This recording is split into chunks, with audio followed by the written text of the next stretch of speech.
1919, he hit 29 home runs and was sold to the New York Yankees. A 3-run home run for Buckington. The Yankees now lead it by a score of 3-2. Bill Lee is now going over to a couple of the Yankees, and there they go again. One hits it to deep left. That might send the Yankees to the World Series. Varitek and A-Rod going at it. Roberts is going. Posada's throw. Roberts safe. What can I say? Just tip my hat and call the Yankees my daddies. Welcome to Fanbase, a deep dive into the greatest rivalry in sports, episode 166. I'm your host, John Senecal, and joining me this week, and he's always with us, but he's on the mic this week, producer extraordinaire Matt Sorois. Brian is not here. It's interesting. When you talk to Brian, he always talks in news jargon. I got a hard out at 9 o'clock. Yeah. I got a hard out. Like he's he's going to go. Like he's going to solve world peace or something. It's like that's never the case. I'm like, Brian, where are you going? He's like, I got to be somewhere at 11, but I really don't want to be late. All right, whatever. It sounded more initially. It sounded a little bit more when it was, but Brian's not here this week. Matt's sitting in, so we're going to go a little Yankees heavy, I believe. I mean, yeah, why not? We're running the show right here today. So let's look at the rundown of what we're going to talk about. We're going to talk Yankees, which will include their closer or closers or who's going to close. We'll talk the Martian, Jason Dominguez. We'll talk about Verdugo. And then we're going to talk about hit batters, hitting in the head, right? You know, Whit Merrifield has been very outspoken. We'll talk about that. And for us Yankees fans, you know, assuming we make the playoffs, which we probably will, John Sterling is back, so we will talk about that. And then if we have time left, we'll look around the league as far as playoffs. But Yankees trying to win a damn game. Seriously, the Yankees. I mean, listen, we've been talking about it, Matt, for a while. The Yankees do have issues, and finally, the ownership and the coaches and the manager are looking and being like, oh, wait, maybe this Clay Holmes isn't the person who should be closing games. Why did it take so long? It only took 11 blown saves. I mean, what were they doing the previous? I figured 10 would have been the cap. He blew 3 last year. And, yeah. It was basically terrible the second half of the season last year, but he only blew 3 games. He's blown 11 to date. And, you know, Yankee fans will sit there and say, well, what if he converted all those saves? Well, what if? It'd be great. You'd be looking close to a 100-win season, most likely. Probably a 6 or 7 game lead over the Orioles right now. And that's the big thing, right? That's the big thing. So Yankee fans have been scratching their heads. I mean, I have been preaching on this show that Clay Holmes should not be the closer. You'll never win with Clay Holmes. And I've been preaching that basically pretty much all season based on what he did last year. I mean, he started off the season pretty good this year.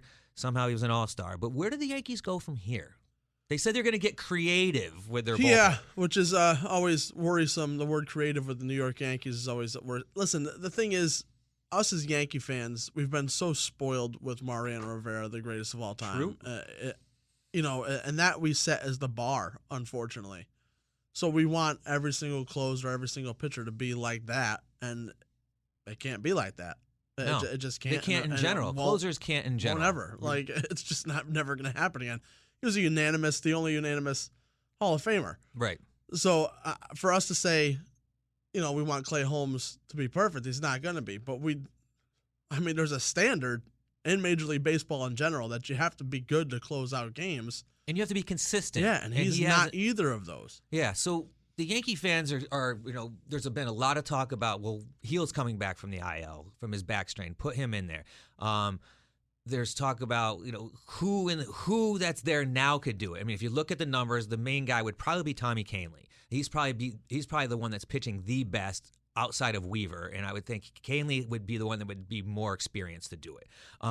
That being said, Nestor Cortez is supposedly going into the bullpen as a back-end option for the weekend series against Chicago. Now that, when you say you're going to get creative with your bullpen, I have to scratch my head because the scheduled starters are on Friday, Luis Heel, and then Clark Schmidt comes off the IL for Saturday, and Cole on Sunday. Now I'm thinking to myself, one of those 2 front starters is not going to go all the way. Most likely Schmidt. Hopefully Heel's back is fine, but hopefully you'll get some length out of him.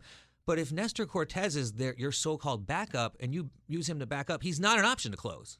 He's not an option to close. Yeah. And me personally, I would think that for people that starters on the Yankees right now in the rotation, and who are coming back, which we'll say is 6 starters. Garrett Cole's out. Rondon's out. I would think Nestor Cortez would be the most logical because he's the one guy who doesn't have control problems usually, where Luis Heel usually gives up runs in the first inning. Right. But again, how do the Yankees get creative? I don't see it. I don't see it. I don't know either. This is why at the beginning of the season, when they didn't pay Wandy Rodriguez $4 million to keep him, I was like, or do something at the trading deadline. Yeah, right, at the trade deadline for Clay sure. Holmes but thing like, is not something that just popped up out of the grass. Yeah, I just go back to Wandy because I loved Wandy. He was an absolute workhorse, and the way he pitched for the Yankees was consistent, and I mean, boy, they could use him right now for sure. They could also use Jonathan Loaizaga. I mean, he would be a perfect person to step in. So, these injuries, they do come back to haunt you. They do come back to haunt you, which is, I personally am so frustrated because I've been screaming to the top of the moon about this, about Clay Holmes. So I'm just nervous about how they're going to do it with such little time. I would think it's going to be very hard to go into the postseason with a closer by committee or the creative by committee. I just feel like that's just, and confidence-wise and mentally, and baseball is such a mental sport. If you're going into a game and, who's going to close this game, and these guys are sitting in the back end of the bullpen wondering if it's going to be me or not going to be me. Who knows what goes on behind the scenes and what they're telling these players and they're not telling the media. But the Yankees got issues, and that's a huge one. And I just don't see how they're going to fix it. Well, I mean, they have the players, right? But I just don't see how they're going to fix it. At your point, too, it is a mental game most of the time. And, it's like that kid that sits in the back of the classroom. That's Clay Holmes right now. He's probably like, you think he's going to come out uber confident? Don't put me in. Exactly. In a one-run game, because it seems like as soon as he gives up a single or a walk, you can shut the TV off and not be disappointed because you're like, this game is over with. And the poor Yankees, they wind up always scoring, 0 runs or 4 runs in the ninth. Yeah. So it's a Jekyll or Hyde thing. But all right, so Clay Holmes, they'll have to figure that out. If the Yankees do not figure out the closer situation, they're going to lose to the Astros in the opening round of the playoffs. I mean, I've already accepted that, and it's a bold prediction, but it's pretty fact. I mean, for people that watch the Yankees, it's in the Astros. They're going to get Kyle Tucker back, and their bullpen is good. Their bullpen is really good. All right, so the other big topic with the Yankees was expanding the rosters on September 1st, and the Martian Jason Dominguez does not get called up. Now, Yankee fans started screaming from the rooftops about it for obvious reasons. He's been playing very well in AAA. He's back close to 400 since he's come back. He's got multiple home runs. He's hit home runs in back-to-back nights. But what made it even more interesting was what happened with Alex Verdugo. Talk about what happened with Alex Verdugo in a game and what Aaron Boone said about Alex Verdugo after the game. It's absolutely insane. I mean, we could talk about Boone till I'm blue in the face, but I mean, Verdugo, hit a ground ball and just decided to mosey his way down to first. I love that word, mosey. He did. That's exactly what he did. Didn't run hard. Didn't even run. It was beyond Glaber mosey. Yeah. Beyond Cano mosey. Yeah. Yeah. It was a lot of mosey. It was a slow little jog down the first. And everybody picked up on it. Michael Kay blasted him on air, and he went on for a couple innings about it. And of course, they're gonna ask Boone after the game about why and what did Boone say? He said he's beat up. He's beat up. They're all beat up. Everybody is beat up. 135 games into the season. Everybody's beat up. Right. That doesn't mean you can not just stop playing baseball. It's an insane excuse. It's an absolutely insane excuse, and Boone continues to do it. He wants to be this player's coach all the time. He wants to be their best friend and not their manager. I mean, he sat Glaber in the season for like mental mistakes and lack of hustle and all that. But it's something about this Alex Verdugo. I don't know if it's a kink in the armor, if they sit him because they brought him over and he came from the Red Sox and it was so much fanfare. And I remember we talked about why is he even here to begin with? Where is he going to fit in? And then let's be honest. Alex Verdugo is a plus defender in the outfield. He's good, and he's showing that. And part of the reason he's probably banged up is because he ate face in the series again in Washington, right? Yeah. But made great plays. But the fact of the matter is, before that, since June, he's got like an OPS of like 540. And he's just not hitting. And when he runs into one, which I believe he's only had like 1 or 2 home runs since the All-Star break, if that, he doesn't hit with power. He doesn't drive the ball. And he's just, you're not going to go into the postseason or finish out battling for an AL East pennant with a guy who's not going to be 100%, let alone when he is 100%, has not performed. So he's two more games of going 0 for 4 and turning into a liability in that lineup for me. Like he's he's just about there to where he is a bit of a liability in the lineup right now. And that's the last thing that the Yankees need is a liability in the lineup, because they've had some of those all year where a guy can't buy a hit.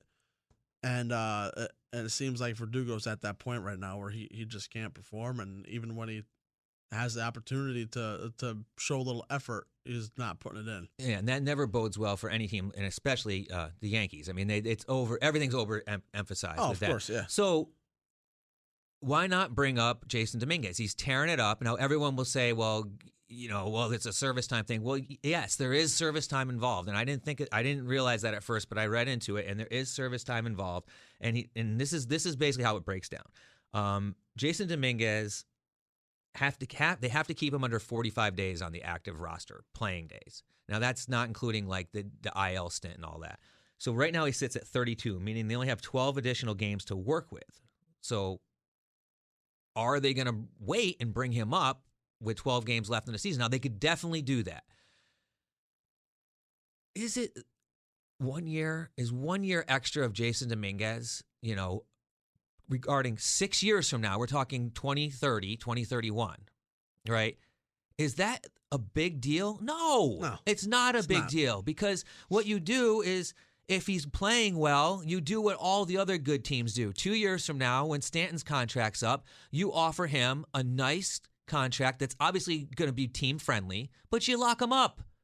You don't need to wait till 2031 for him to start holding grudges, right? I don't think he's not a Boris Klein, I don't believe, but still, like, there's ways around it. You figure it out. You want to win now, you bring him up. Right. Simple as that. I mean, it'd be stupid to just throw him into the mix with 12 games left. Especially when there's a need. And 12 games left puts him on the road in Seattle.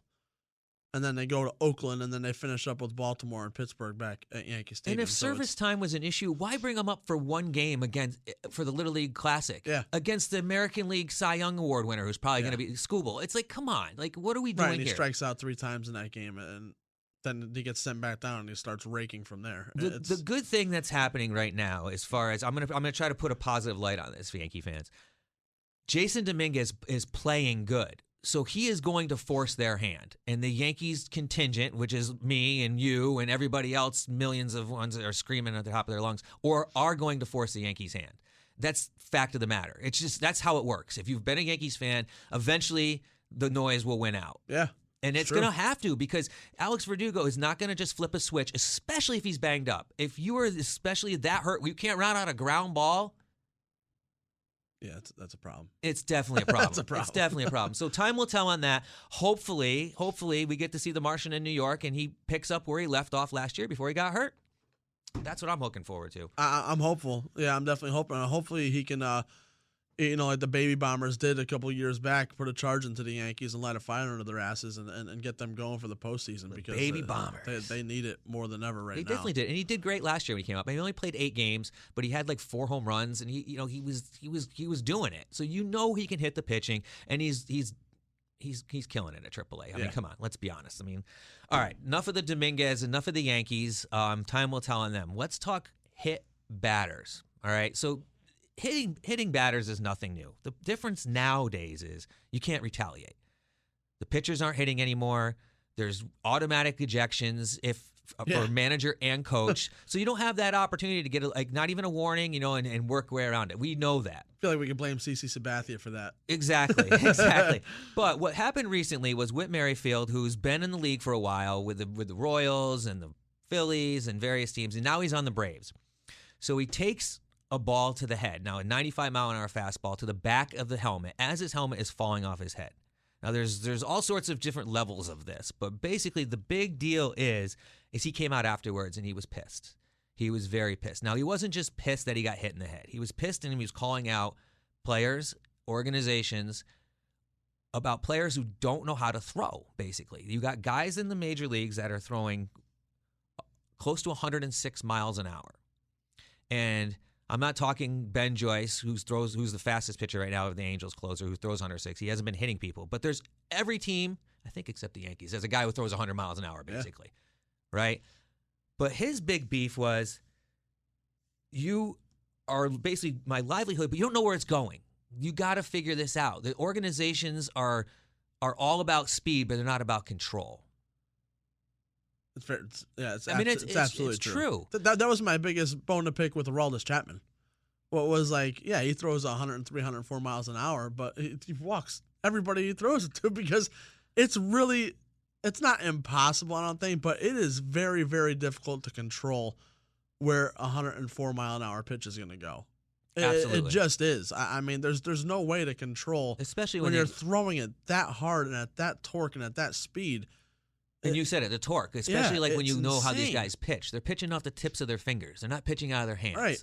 So the slightest miss or slip or non-adjustment is going to go away and hit somebody. And especially when it's coming 100-plus miles an hour, even 90-plus miles an hour is hard to get out of the way of.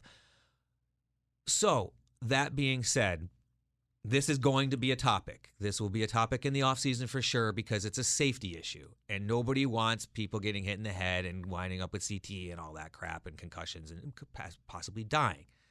So what can be done? You got any ideas? I got nothing on this. I got nothing because you can't tell a guy like you have to cap off your pitches at 96. You know, if that's the way they throw and that's the speed that they throw, you can't tell a guy to. I mean, I'm sure he's not trying to hit somebody. So some could say automatic ejection, but then I would say, what about the starting pitchers who hardly ever hit people, or the relief pitchers who hardly ever hit people, and one just got away with them, just got away, Yeah. And it's not let's call them headhunters, the guys that are just wild. So what about that guy, like automatic ejection? I don't see how that could work. I don't see how anyone would ever agree to that. So. You can't do that. I mean, imagine Game 7 in the NLCS and Clayton Kershaw throws his third pitch and it hits some guy in the Phillies. I mean, now that's and a he's good point. gone. Like that's a good that point. ruins the whole game. Now let's take that Game 7 and take that a step further. What if it's Game 7 and there's a guy on second base and the pitcher hits somebody and the new rule is the batter doesn't get one base, he gets two. That's not bad. So not only are you going two bases, but you could also advance those said runners who may be on the base. So immediately you're automatically getting a guy in scoring position, and you might get one or two extra runs out of it. Now, the pundits would say, again, what if just a guy is just loosey-goosey and he just lost control of a pitch? How do you quantify the habitual? Is it something where, I mean, listen, they can statistic anything. They can statistic how many times people grab their crotch and adjust them to their jock, right? So they can statistically figure out who the worst pitchers and wildest pitchers are. Now, do you tier them out? Do you give? I mean, we're talking. We need like the nerds in the booth automatically with the algorithms going. Yeah. So I don't see a solution other than the safety aspect. I just feel this is going to turn into let's modify the helmets. No more one flap helmets, because if you watch, you could see him falling down and the helmet going off his head with the motion of his body. Yeah. And if you watch baseball, half the time these dudes are running bases, whipping the helmet off themselves because they don't want Anthony Volpe every time around second to go to third. Or it just doesn't stay on. Yeah. So you're running down to first base, and next thing you know, you got a Ellie De La Cruz 98-mile-an-hour heater to the side of your head. How is that different? Yeah. Well, I mean, could take like that big rubber thing they put on the football helmets now. And slap it on. I mean, you laugh, but maybe that's what it is. Maybe it could be. Maybe it's a guaranteed you need a double helmet, and maybe there's a flap that comes down in the back to protect your neck. I don't know. Like a Kevlar or something. Something that flops down. I mean, if you got your dreadlocks hanging out and stuff, that's not going to bother you. But maybe that's a solution.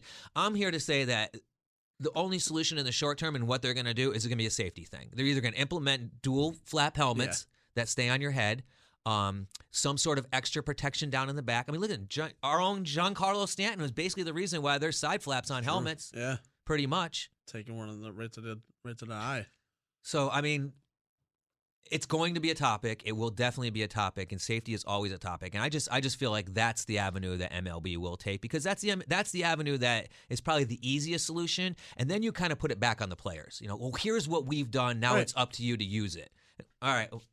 That's kind of what the NFL is doing as well. I mean, it's there for them to use. Some players are using it, some players aren't, and if you get concussed, then so be it. It's on you. Yeah. Well, I mean, it's scary because in Major League Baseball, I mean, there's one thing for NFL. Yes, you're hitting people all the time, but the helmet is stuck to your head. Very seldom does it come off. And halftime when it comes off, it's like, yeah, wow, this guy's crazy, his helmet ripped off.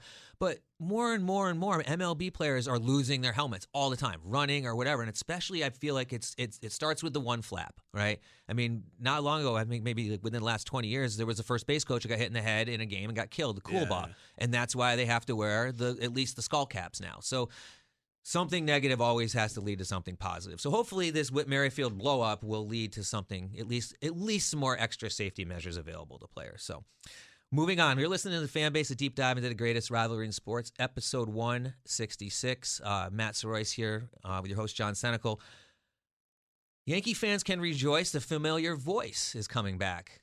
John Sterling has said that he is coming back for the postseason. Now, you know John Sterling. Yeah, I not very, very well, but yeah. But you've had intimate sessions, not like, hanging out drinking wine in his bedroom, but you've been to dinners with him and stuff. I've been to a couple dinners with him, had a chance to talk to him as well before a game. And I'm excited. I'm excited that he's decided to do the postseason games.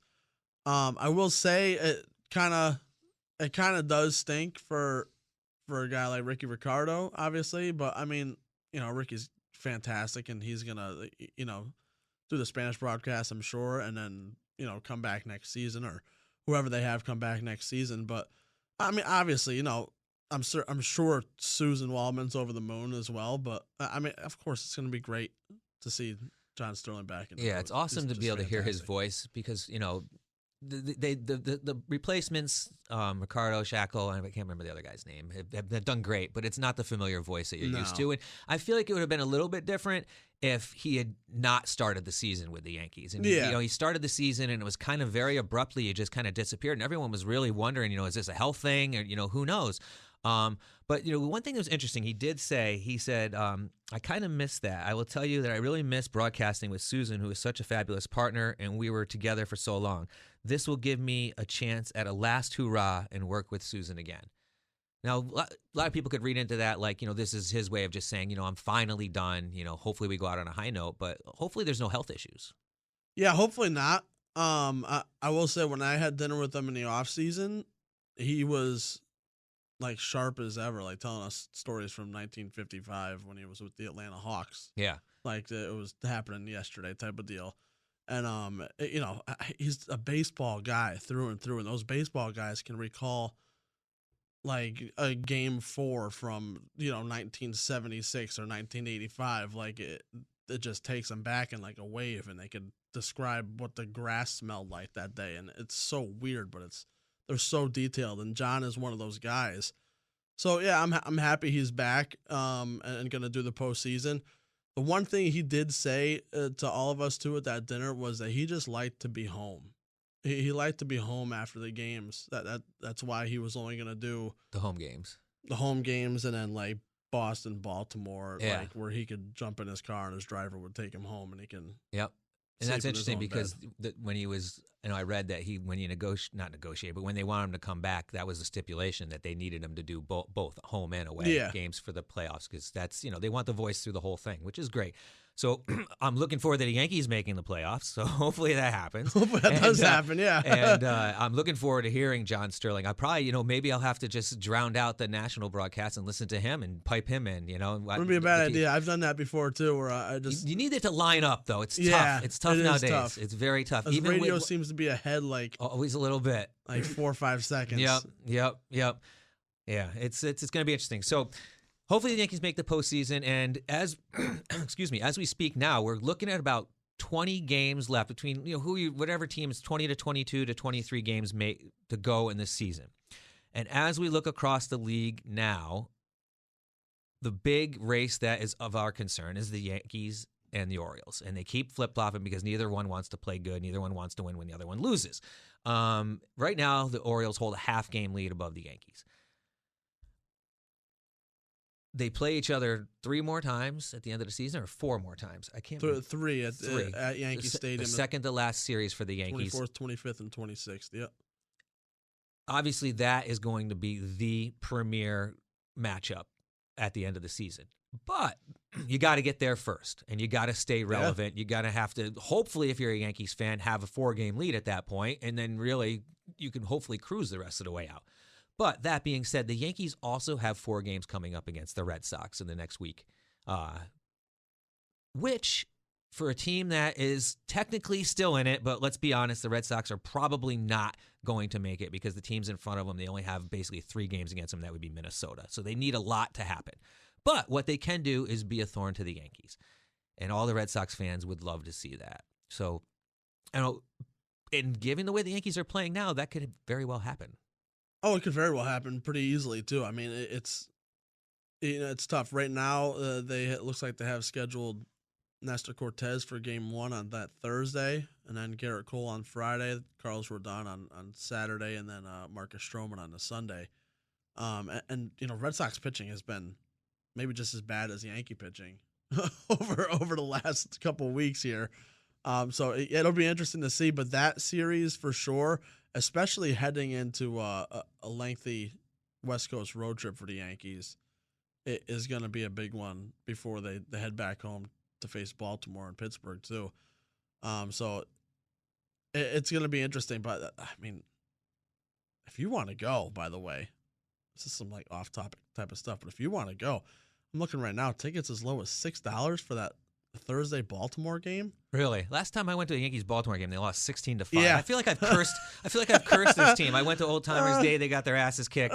Like it's just like I don't know if I should step foot. I remember in texting you. I was like, I don't think you can go to Yankee games anymore, John. Oh my God, seriously. But speaking of Yankee wins, right? We got 22 games left. They are not going to win 100 games. That will not happen. The Orioles will not win 100 games because the Yankees sit at 80 wins right now, and the Orioles sit at 81.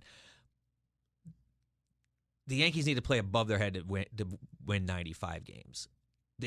If they only win 90 games, chances are they're going to be in rough shape. So they're going to have to win more than that. How many wins is going to be the AL East?